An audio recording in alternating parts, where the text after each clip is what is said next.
Hello, everybody. Scott Golden here with the Pro Wrestling Logic YouTube channel, and we continue the foray into the Mid Atlantic Championship Wrestling run here. This is entering into July of 1982. Again, I've never seen this particular promotion all the way through, so I'm enjoying the run with you as we go through these. Get over nearly 2,000 of these available for your listening pleasure, continuing to bring you the best in the uh, pro wrestling logic, kind of breaking it down so you can check out what's worth seeing and not seeing in wrestling today and yesterday. That's basically the goal and the idea of this whole mess, or at least the attempted goal. Anyway, in any event, we kind of move forward. Jim Dalton in a short squash match with Don Morocco. Morocco gets a couple punches, kicks, and basic things in. Morocco and Piper have cultivated, I guess, what you'd consider a decent friendship. Morocco also talks about being tired of dealing with people who didn't appreciate him. He hits body slams and all of that. He does a green screen promo where he and Piper talk about coming forward. Sir Oliver Humperdinck is also here. He basically joins the commentary team, talks about scouting other people and finding kind of a place to belong. He joins commentary. He's not terrible, but he's also not a guy that I've ever really gotten the gist of, but I haven't seen enough Florida to have gotten it. Anyway, King Kong Mosca is here. He is facing off against Jay Youngblood. Youngblood in tag match last week, single match this week.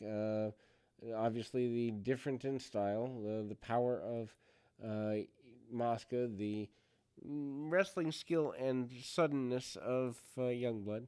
Just an interesting clash of styles there. Not good versus bad, just different. And so, cut off several times by Mosca. Mosca punch kick, tries to keep his man down, tries to stay on his man with bear hugs and other basic maneuvers along the way. It's obvious that Mosca is trying to keep the match going as long as he can, but at the same time, move slowly. Hip tosses and other basic maneuvers always keeps Youngblood in the match as long as can be. Can't believe they give them nearly 10 minutes or thereabouts. But again, drop kicks and Youngblood at the time, a pretty big baby face, so it would make sense to give them as much opportunity as they can. Some cutoffs, and finally we see cheating attempted by Mosca, and Steamboat runs in to make the save. Mosca basically says Steamboat needs to be handled, and he'll be the man to handle it. Brock Wood and Greg Valentine, the returning Greg Valentine. Valentine, of course, starting here in this area, 1979. The acknowledgement of that is actually pretty interesting to me. Valentine with a quick go behind. Also, the acknowledgement of Valentine being in the WWF until this point earlier in the year. Just an acknowledgement that the territories still up to 82, kind of working together at least a little bit. Arm bars, front face locks, and other basic maneuvers by Valentine. Valentine also chops and hammer fists, sending Wood out to the floor. Don't know if we're going to see a bunch more of Wood. Wouldn't think so because he manages to get kind of dominated here. Back elbows or back suplex and elbow drops, and Valentine is in control. Valentine pretty major here. Steve Seibert and Dave Patterson out. They're kind of talking about being overlooked, undervalued. Patterson wearing less gear, kind of just the tights, and Seibert basically acting and looking like a caveman. So they're kind of trying to get a heel team going between those two. Then we move to a tag team match. This is Seibert and Patterson versus Paul Jones and Wahoo McDaniel. Jones and McDaniels had kind of talked in previous weeks about being a tag team. Jones always seems to be around the area, but never really a pushed guy. Jones takes the majority of the beginning of the match. Seibert takes a hold of Jones, arm bars. They do the old tip-off spot, and there's not a whole lot to the match. Wahoo comes in to clear house. Wahoo obviously punch kick, forearms and chops. Wahoo kind of cranks on the guy.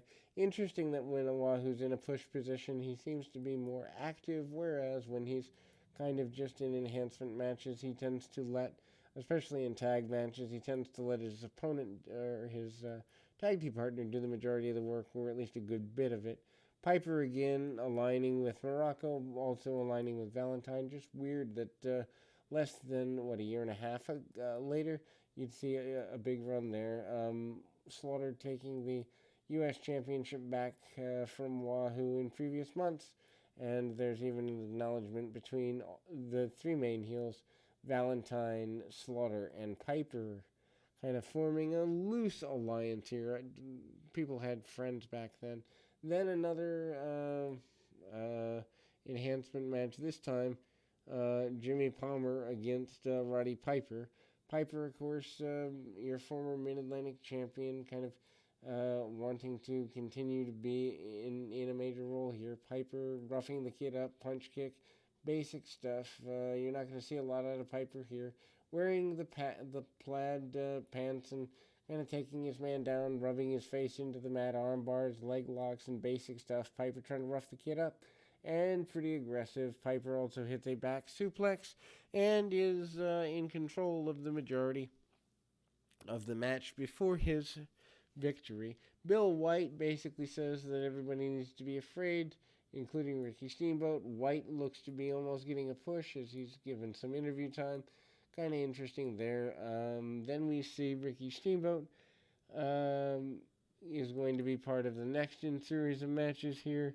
And Steamboat and White actually work I don't know, I wouldn't say a huge match, but Steamboat getting a good match out of White.